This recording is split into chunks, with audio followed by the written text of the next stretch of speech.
بسم الله الرحمن الرحيم حميم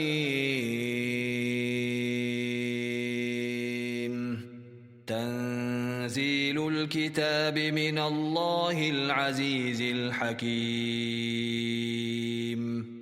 ما خلقنا السماوات والأرض وما بينهما إلا بالحق وأجل مسمى والذين كفروا عما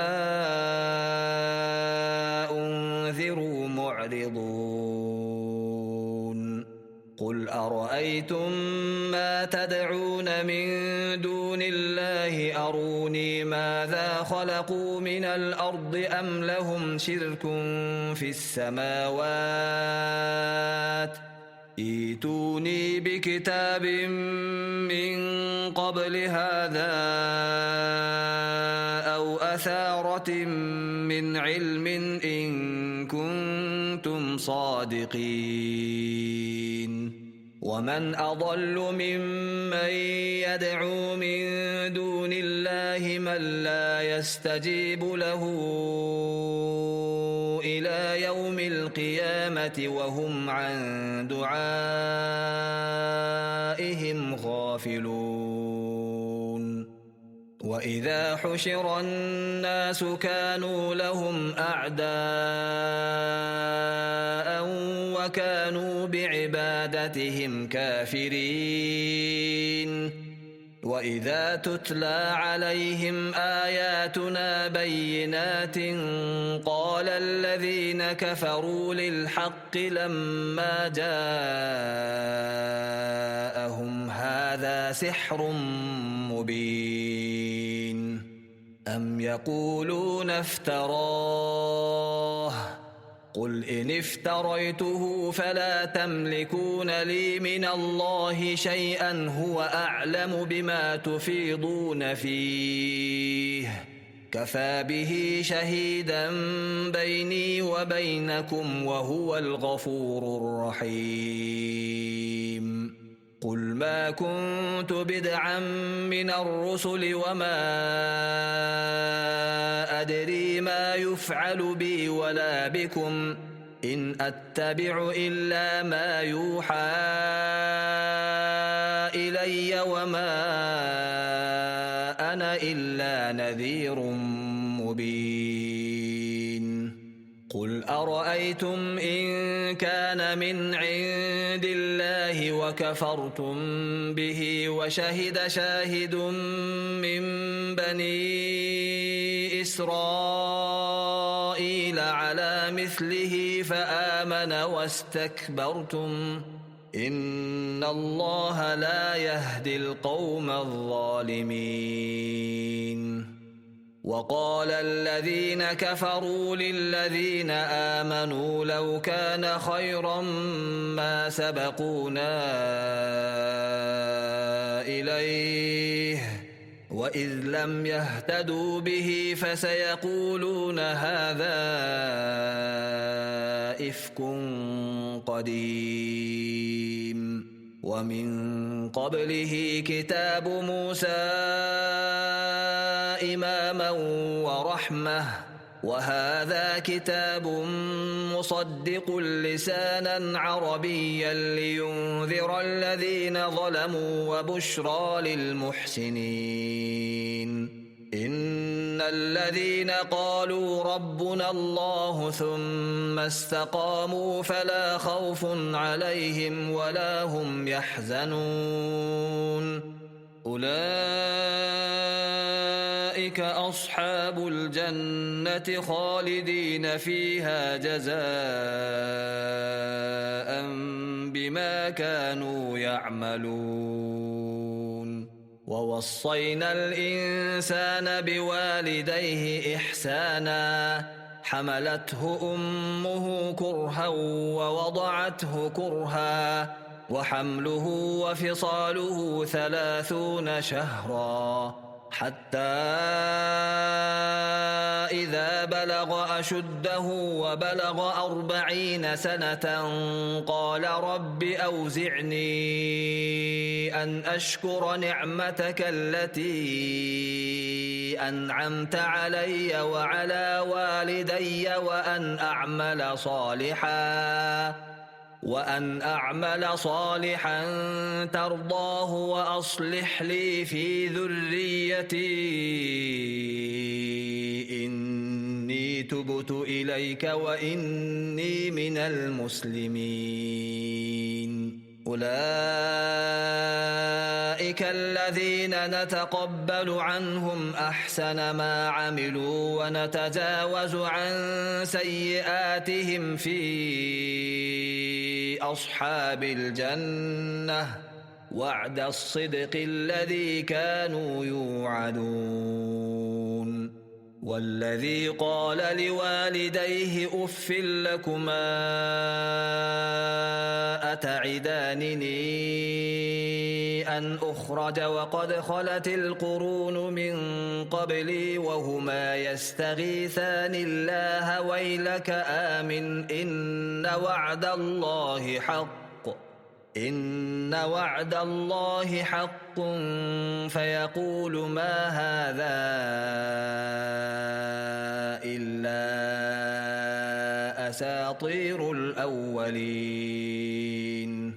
أولئك الذين حق عليهم القول في قد خلت من قبلهم من الجن والإنس إنهم كانوا خاسرين. ولكل درجات مما عملوا وليوفيهم أعمالهم وهم لا يظلمون. ويوم يعرض الذين كفروا على النار أذهبتم طيباتكم في حياتكم الدنيا واستمتعتم بها فاليوم تجزون عذاب الهون بما كنتم تستكبرون في الأرض بغير الحق وبما كنتم تفسقون. واذكر أخا عاد إذ أنذر قومه بالأحقاف وقد خلت النذر من بين يديه ومن خلفه ألا تعبدوا إلا الله إني أخاف عليكم عذاب يوم عظيم. قالوا أجئتنا لتأفكنا عن آلهتنا فأتنا بما تعدنا إن كنت من الصادقين. قال إنما العلم عند الله وأبلغكم ما أرسلت به ولكني أراكم قوما تجهلون. فلما رأوه عارضا مستقبل أوديتهم قالوا هذا عارض ممطرنا بل هو ما استعجلتم به ريح فيها عذاب أليم تدمر كل شيء بأمر ربها فأصبحوا لا يرى إلا مساكنهم كذلك نجزي القوم المجرمين.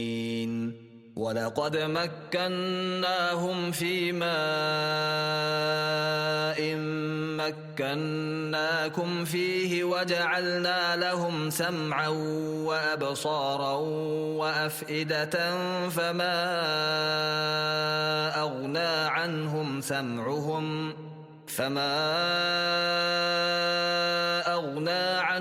سمعهم ولا أبصارهم ولا أفئدتهم من شيء إذ كانوا يجحدون بآيات الله وحاق بهم ما كانوا به يستهزئون. ولقد أهلكنا ما حولكم من القرى وصرفنا الآيات لعلهم يرجعون. فلولا نصرهم الذين اتخذوا من دون الله قربانا آلهة بل ضلوا عنهم وذلك إفكهم وما كانوا يفترون. وإذ صرفنا إليك نفرا من الجن يستمعون القرآن فلما حضروه قالوا أنصتوا فلما قضي ولوا إلى قومهم منذرين. قالوا يا قومنا إنا سمعنا كتابا أنزل من بعد موسى مصدقا لما بين يديه يهدي إلى الحق وإلى طريق مستقيم. يا قومنا أجيبوا داعي الله وآمنوا به يغفر لكم من ذنوبكم ويجركم من عذاب أليم. ومن لا يجب داعي الله فليس بمعجز في الأرض وليس له من دونه أولياء أولئك في ضلال مبين. أولم يروا أن الله الذي خلق السماوات والأرض ولم يعي بخلقهن بقادر على أن يحيي الموتى بلى إنه على كل شيء قدير. ويوم يعرض الذين كفروا على النار أليس هذا بالحق قالوا بلى وربنا قال فذوقوا العذاب بما كنتم تكفرون. فاصبر كما صبر أولو العزم من الرسل ولا تستعجل لهم كأنهم يوم يرون ما يوعدون لم يلبثوا إلا ساعة من نهار بلاغ فهل يهلك إلا القوم الفاسقون.